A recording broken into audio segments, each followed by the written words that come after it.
prick us? Do we not bleed if you tickle us? Do we not laugh if you chop off our heads? Do we not finally die? That's right. Zombies are people. They were people. And it's about time they get some respect. Zombies are feared, maligned, and misunderstood. But that misses our deeper purpose and meaning. We need to be appreciated for our social activism. Okay, you know the basics about being a zombie. You die, come back from the dead, crave human flesh, and the only way to get rid of us is to destroy our brains or remove our heads. But that's not everything. Let me explain. As far back as I can remember, I always wanted to be a zombie. Zombies embody the things I fear most, a loss of identity and a lack of control. And I thought that by becoming one, I could confront and embrace those fears.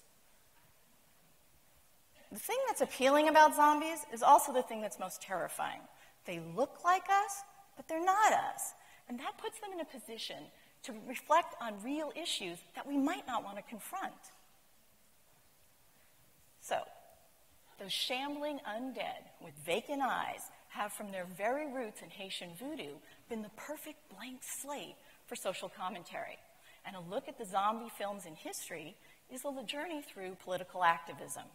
In the 20s and in the 30s and 40s, films looked to zombies that were from voodoo. And that meant they had a lack of control and were controlled by someone else. And that reflected the cruelty of slavery. But in the 1960s, 1968, George Romero's Night of the Living Dead gave zombies a newfound social consciousness, befitting the 60s. His shambling ghouls tore at the infrastructure of society to reveal the racism beneath. A decade later, he would retool his zombie theme in Dawn of the Dead to be an attack on consumerism. His zombies were like shambling back to the mall, like pilgrims to a Mecca. But then, in 1985, the zombies of Day of the Dead would focus their activism on the government and the scientific community, urging a sense of compassion for the undead lab rats that were kept alive in the name of science, research, and fighting the enemy.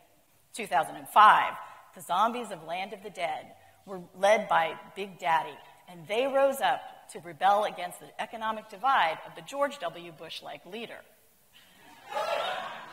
Now, the legacy of George Romero has been a new set of filmmakers who use zombies to reflect new social issues. In Shaun of the Dead, the zombies reflected the apathy of a generation that was completely oblivious to the world around them.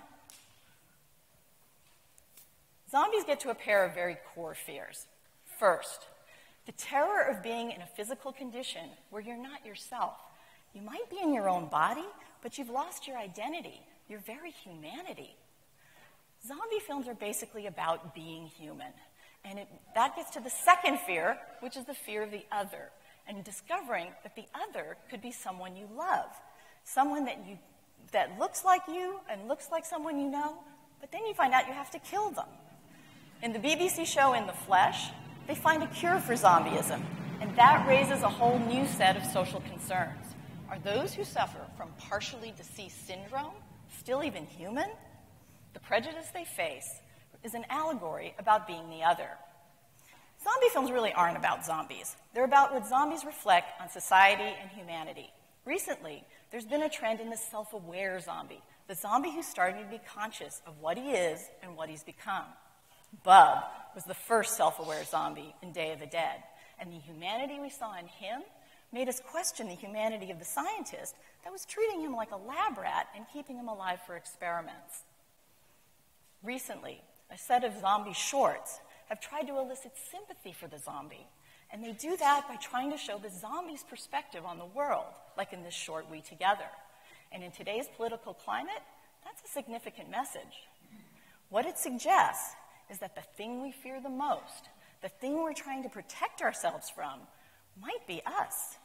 Zombies now aren't the other, they are us. Shaun of the Dead sums them up best. Look at their face, vacant with a hint of sadness. Right now in my life, zombies reflect my fear of Alzheimer's or any debilitating neurological condition that could render me not myself.